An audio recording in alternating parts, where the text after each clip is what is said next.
Here we go. Oh, the slide worked. I'm so excited. Anyways, so first of all, I wanted to actually, I had a background slide, so I'll give you my background by itself to kind of give you more of a perspective where I'm coming from. So I started my career with Jane Campbell's administration at the city of Cleveland.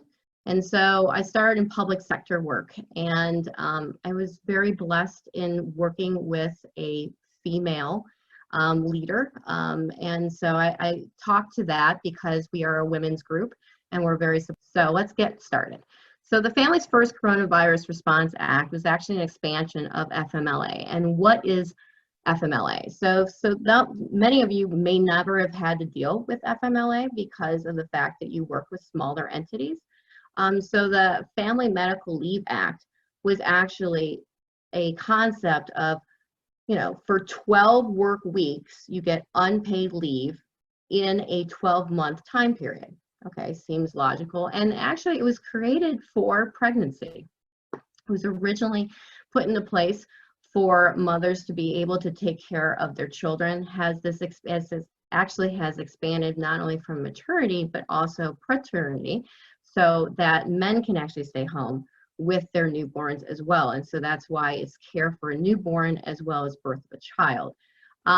It's supposed to be for adoption and foster care. So this is an act that is very specific. You have to get medical verification of actually having something that would be able to be eligible for. And these are all the eligibility reasons. A serious health condition is actually a harder standard to prove than you would think. It's not some kind of spike up or a sickness that you would normally get, like, I don't know, coronavirus. It's usually a serious health condition, a heart condition, diabetes, some kind of comorbidities we talked about, actually Roberta had talked about yesterday. So those are the kind of things that this is actually for. It also has an expansion on military.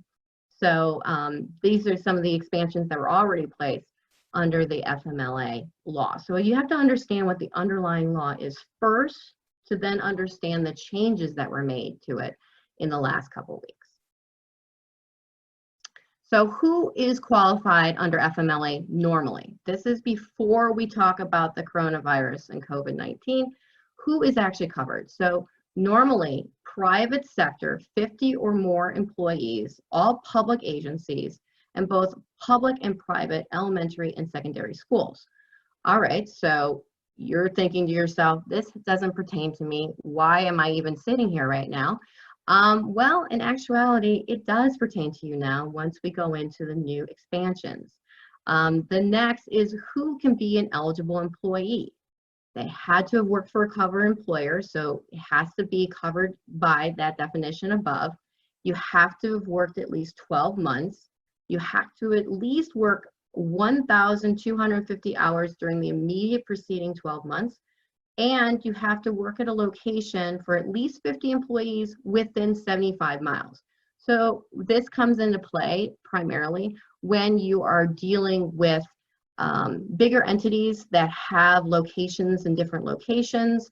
And so they may have like 10 people here and 15 people here, but guess what? You know, they have like 35 around the street. So then that would equate to a 50 person establishment. So what has changed? So the Families First expansion happened about a month ago. It was the first act and change to be a reach out to the individuals that were affected by the coronavirus. And I think what the whole concept of it really was, and the intent behind it, was to reach out to employees. And the reason being is because of how it was written, how it expanded the FMLA. So we already said that there were certain standards in place and there were certain things that were in place. Now I'm going to show you how those certain things have been changed. First of all, 2 weeks, once the biggest thing, the biggest change is you're taking an unpaid 12-week leave and making it paid.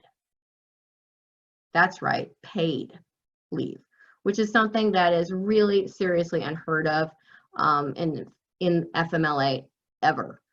This is a huge expansion. This has been something that's been on the agenda from the Democratic Party for a really long time, but has never, ever come into play. Now you're taking a leave that was unpaid and you're forcing it upon employers. We're already going through some things as you know, this whole thing's coming and unraveling, are now being forced to pay their employees in this certain situations.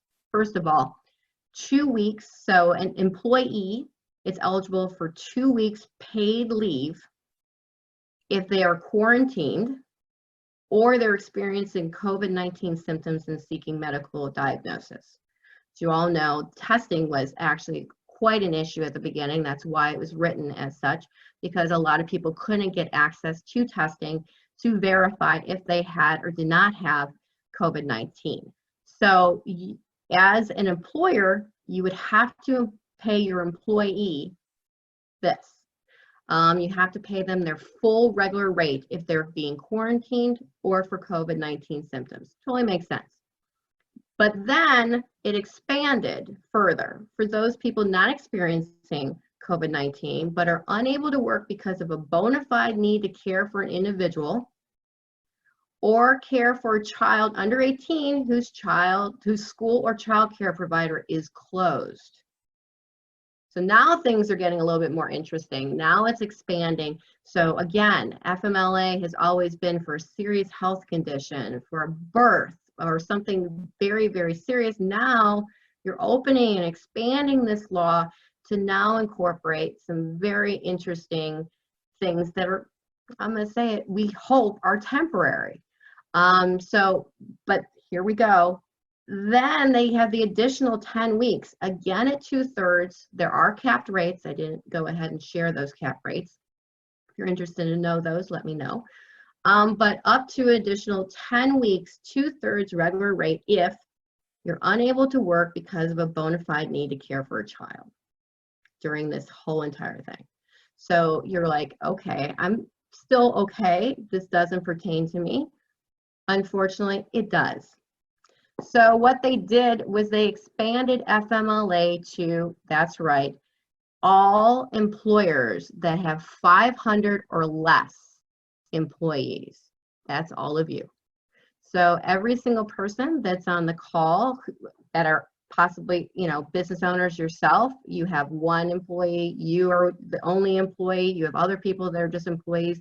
This now pertains to you, which is really strange. There was a huge fight between the House and the Senate. So when this act went ahead and went through, this bill that became an act went through, there was a big dispute of whether or not 50 or below should come into play. The reason why they didn't go 500 and above, at least the reason they gave, was that for bigger organizations, they have a pretty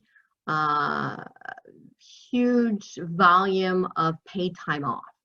And so the whole idea was that individuals could delve into those paid time off banks or sick banks or whatever that looked like for an employer. So it didn't affect that 500 and above.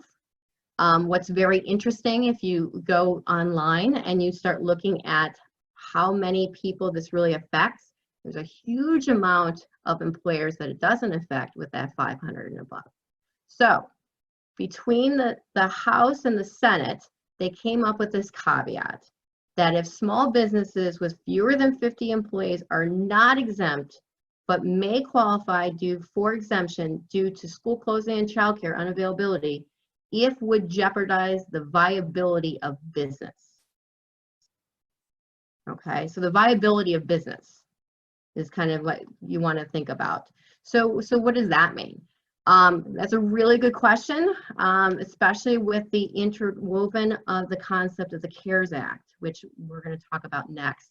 The CARES Act is supposed to help employers keep people on payroll, and now all of a sudden you're doing an exception that could kick you out of this concept.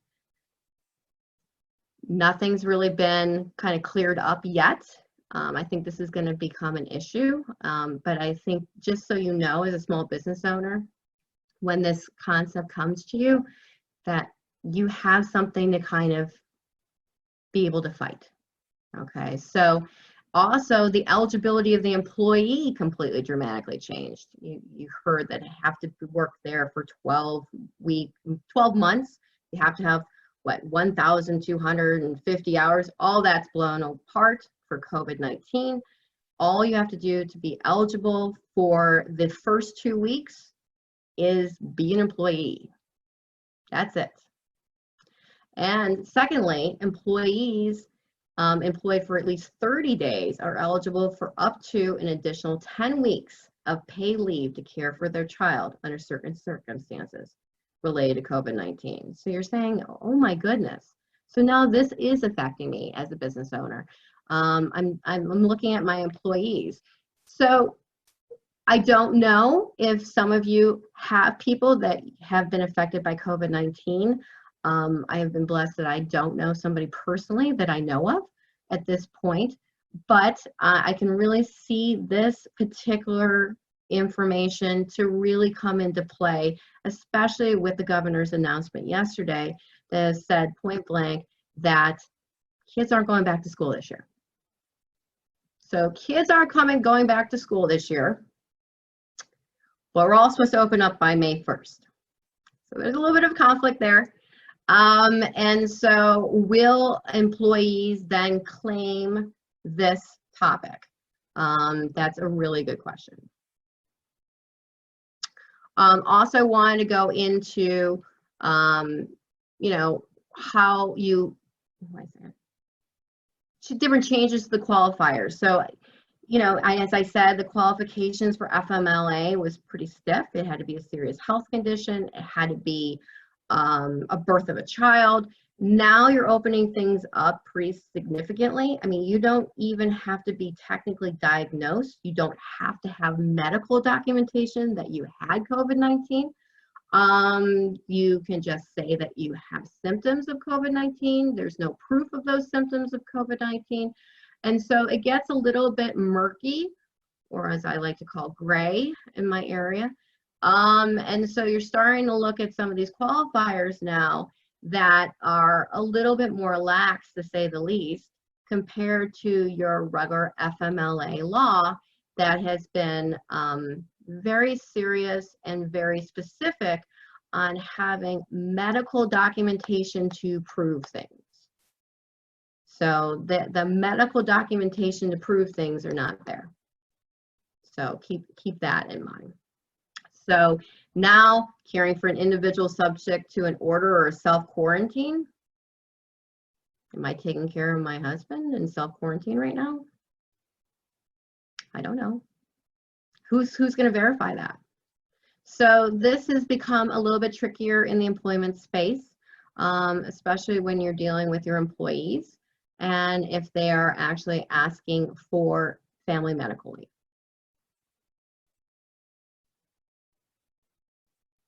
Okay, before we go into the next slide, are there any questions? And I didn't, actually, let's go on to Ohio unemployment and how it was affected by the CARES Act. So there's a lot of confusion in this area, but really taking it down to the root of it all is that this is the first expansion ever to affect independent contractors, self-employed individuals. And that is huge. Okay, I have never seen unemployment be expanded to me, you, everybody that we're talking to right now. So as independent contractors and self-employed and business owners that you are, now you could be eligible for unemployment, and even part-timers. That's something that is not kind of heard of either. So part-timers that are losing their jobs, as long as they meet that $269 per week threshold, they can apply for unemployment. So this kind of explains why Ohio unemployment has expanded 200,000 people in what, a week and a half. Because Now, individuals that would never be able to claim unemployment can now claim unemployment. And here's the big question, where is that money coming from? So what's interesting on this is that I've been getting some phone calls from employers that are kind of odd ones, like, this person hasn't worked for me for a year. They resigned, so they wouldn't be eligible for unemployment, but why am I paying 40% of their unemployment? Good question. So I am dealing with those situations and appealing them because they shouldn't be. So unemployment, as you know, I hired about 300 people in the last like 2 weeks, and those individuals are just accepting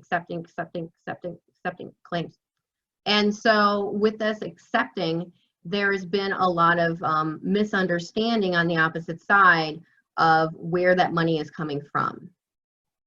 I'm gonna go ahead and take the, the magical Wizard of Oz, blinds off for a minute. And guess what? The employer pays for unemployment. It's not some magical governmental thing. The employer pays for this. They either pay for it in a premium or a dollar for dollar employer. Now, how does this work when I'm an independent contractor? Well, it's coming from that slush fund called the CARES Act or stimulus program. So that is one thing that was very huge. Second thing is unemployment was 26 weeks before all of this, and now it's been expanded to 39, which everybody's like, wow, that's so big. Well, you forget that it used to be 99 weeks. So unemployment in the first Obama administration was 99 weeks.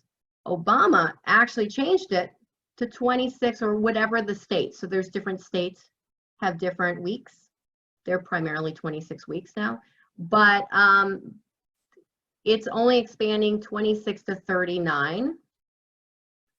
Will it expand again? Good question. As of right now, no. So the additional 6 weeks benefits. So I was talking to one of my friends yesterday, ironically, who's going through a bit of a transition. She's an attorney. And I said, what do you think about unemployment right now? And she's like, well, it's only $600. I do better just working like some contracted work. I go, okay, but that's not what that is. This is an additional $600 a week. So before we got started, Rochelle and I were yip-yapping back and forth. And what were we saying about that $600? That could actually, individuals could be earning more technically unemployed than employed. So they're getting their average calculated amount, which is usually between $100 to $535 a week. And they're having this add-on, and this add-on is $600. So the big question is twofold. One, where is the $600 coming from? Federal funding. So I laughingly say they're printing money. They are probably printing money right now on this one. And two, has anybody seen the $600 in their paychecks yet? No, but it is supposed to retro back. Also, this whole partial unemployment benefits is something that's very big with COVID-19. People are reducing hours significantly. And so they're taking somebody who's a full-time employee, dropping them down to what?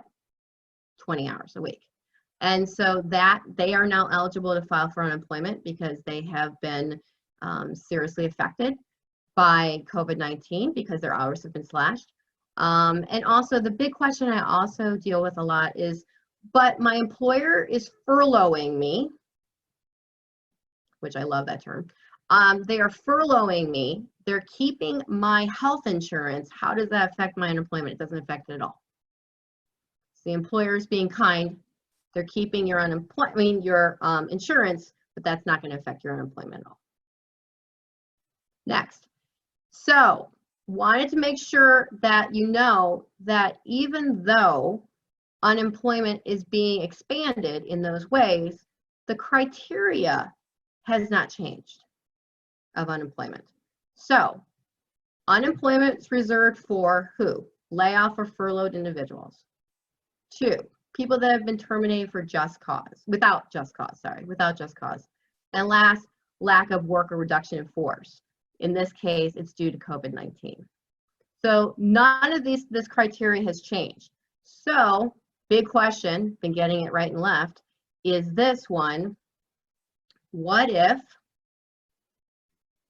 I'm scared to go to work because I think I'm going to get exposed to COVID-19 and I'm not going to work? Well, then you're not going to get unemployment. It's considered a resignation. Or I'm not going to show up. They can't make me come to work.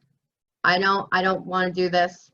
I'm not going to do this. I'm going to go just file for unemployment. I'm going to make more on unemployment. Well, guess what? That's called job abandonment. You're not going to get unemployment. You know what? This has been a stressful time. I'm really getting mad about my boss. They're really not making me happy right now. Well, guess what? You start screaming at your boss, it's insubordination. You're going to be terminated. That's just cause. Guess what? No unemployment for you. So I have had the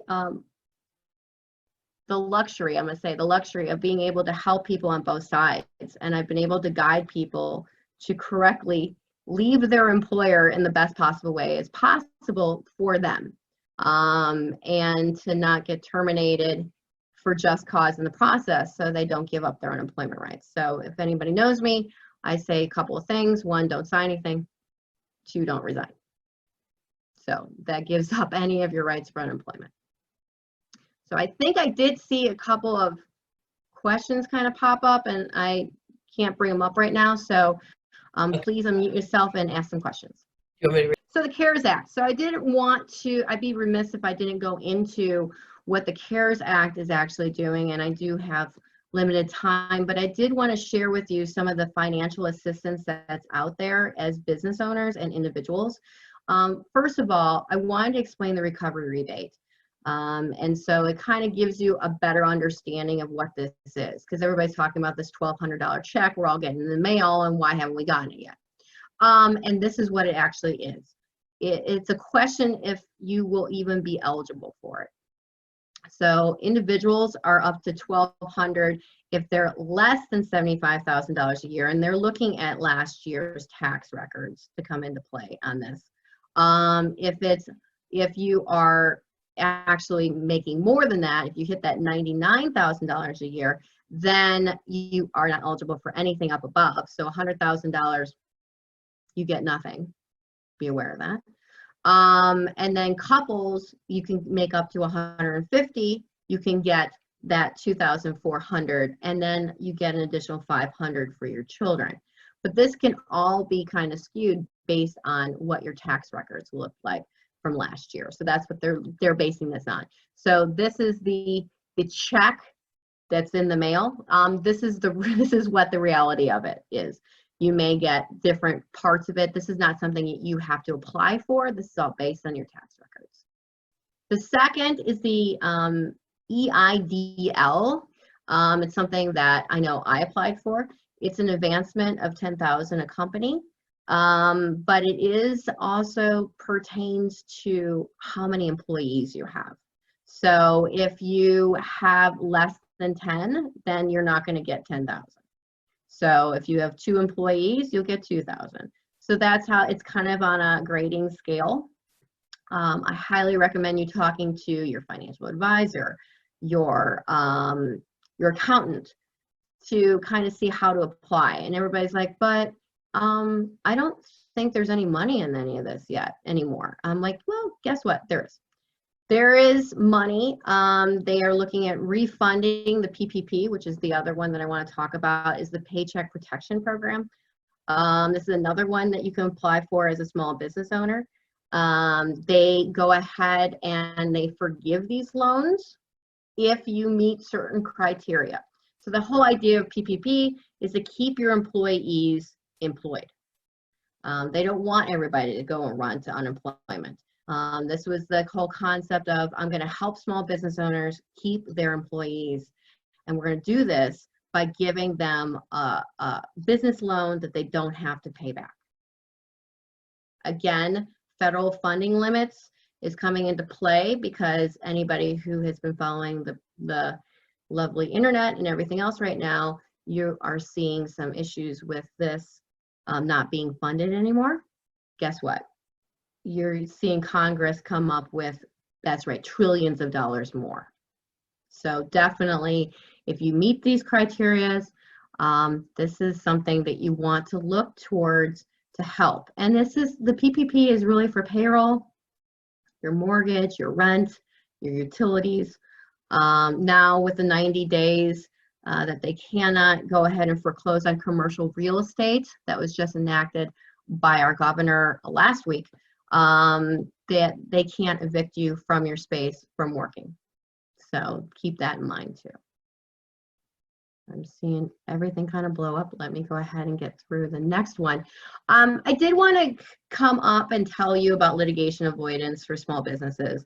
The reason being is because litigation is going to be rampant after all of this kind of comes to a close. And what I wanted to share with you are some of the cases that are out there right now, some of the areas that they think that will really explode.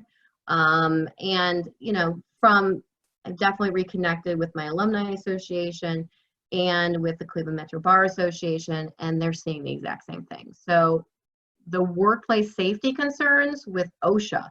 So they're seeing that there may be OSHA violations if employers don't have the correct protection equipment. So that's kind of going to come into play when people return to work. That's going to be a big thing.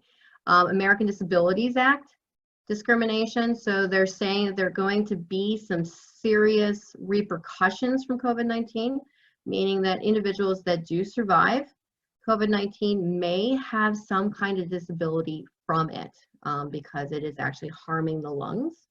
It also is causing heart disease. And so they are worried that there may be some kind of discrimination connected with those people that have already been exposed and have survived it, may have some kind of underlying disability from it. FMLA, I've already shared with you extensively the violations that you can see that are going to come up because of all the different changes from the Family First Act. Personal injury, there are no car accidents now because people are not on the road. And so personal injury attorneys have been available. What does that mean? That means they have time on their hands and they're looking at negligence as being a big thing. And they're saying specifically that as the employer, you promoted the spread of it, you also hid information about the risks. Breach of contract, event cancellation, service disruption, you name it, landlord, tenant, vendor obligations, all of your contracts have blown up right now because guess what? People aren't paying their bills.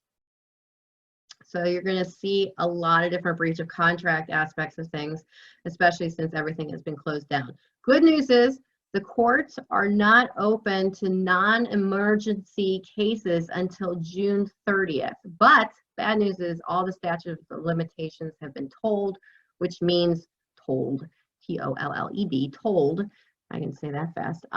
They have been tolled so that people can go ahead and file against you when everything opens again. Isn't that great? Yeah, so exciting. So protect your business is your big thing. Return to work plans are huge right now. Make sure you follow your guidelines so you're not seen as a negligent employer. Drafting new policies and procedures with the 2 acts that are in place and any other future ones because, you know, times are changing every week. And consult with your advisors. And there I go. Look at that cute picture. Oh, with short hair that I don't have anymore. So I didn't get the last questions on the CARES Act, so if you can share those with me.